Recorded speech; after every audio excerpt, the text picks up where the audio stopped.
এখন আমরা যে কাজটি করব, আমরা কিছু সাইটে, কিছু ওয়ার্ডপ্রেস সাইটে দেখে থাকি যে আমাদের এই সাইটে কিংবা এই পাশে কিংবা টেমপ্লেটের অন্য কোথাও ঘর করা থাকে যেটার ভিতরে নাম পাসওয়ার্ড দিয়ে সাইটে প্রবেশ করা যায়। তো সেই ধরনের একটি ছক যদি আমরা এখানে অ্যাড করতে যাই তাহলে আমাদেরকে ব্যবহার করতে হবে ভিন্ন আরও একটি প্লাগইনস। সেই প্লাগইনসটি ব্যবহারের জন্য আমরা এখন কাজ করব login option in first page, এই অপশনটি নিয়ে। আমরা একটু সিরিয়ালটা ঠিক করে দিচ্ছি।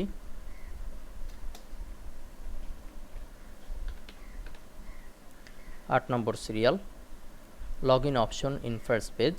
এজন্য আমাদেরকে আবারও যেতে হবে ড্যাশবোর্ডে, আমাদেরকে নতুন আরও একটি প্লাগইনস সংযুক্ত করতে হবে অ্যাড নিউ প্লাগইনসের ভেতর থেকে।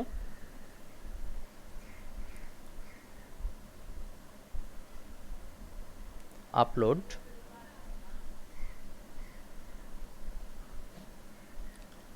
Choose file.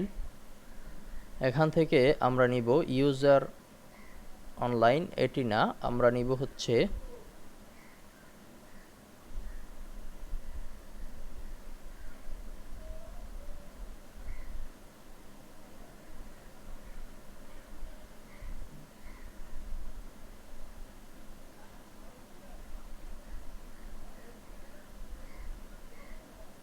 আমরা একটু অন্য জায়গা থেকে সংগ্রহ করছি।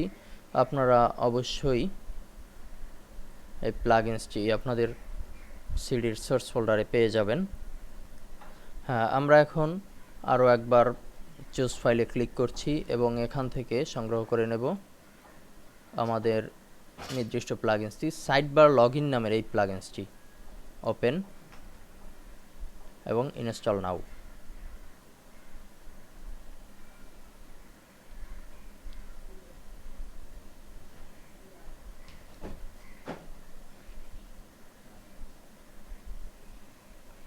আমাদের নতুন প্লাগইনসটি আপলোড হচ্ছে এবং আমরা এখন অ্যাক্টিভ করব অ্যাক্টিভ প্লাগইনস।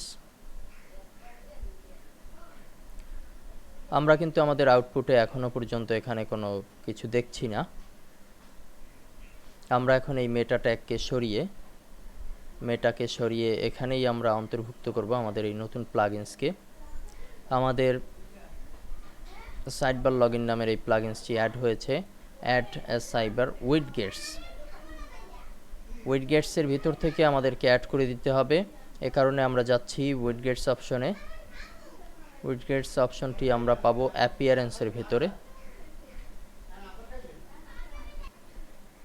অ্যাপিয়ারেন্সের মধ্য থেকে এখন উইডগেটসের এই অপশনে ক্লিক করছি।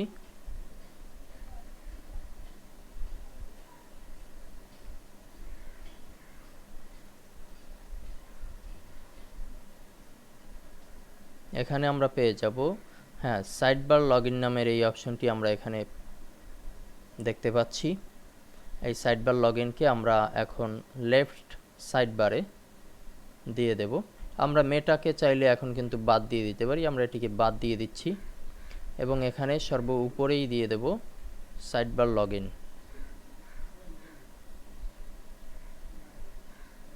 এখানে জায়গা করে আমরা দিয়ে দিলাম সাইডবার লগইন।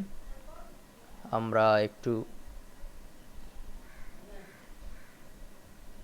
দেখে নিচ্ছি, হ্যাঁ, এটা সঠিকভাবেই ইনস্টল হয়েছে।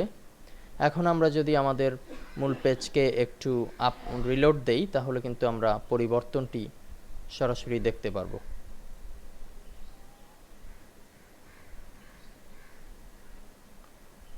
ওয়েলকাম অ্যাডমিন বিষয়টি এখানে উপস্থাপন করা হয়েছে এবং এখানে ড্যাশবোর্ড দেওয়া হয়েছে। আমরা যদি একটু লগ আউট করি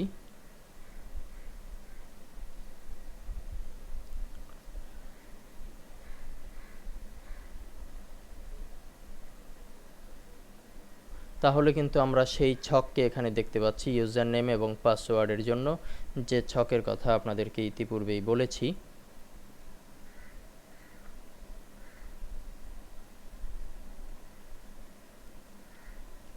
এভাবে করে খুব সহজেই আমরা প্লাগইনস ব্যবহারের মাধ্যমে বিভিন্ন কার্য সম্পাদন করতে পারব।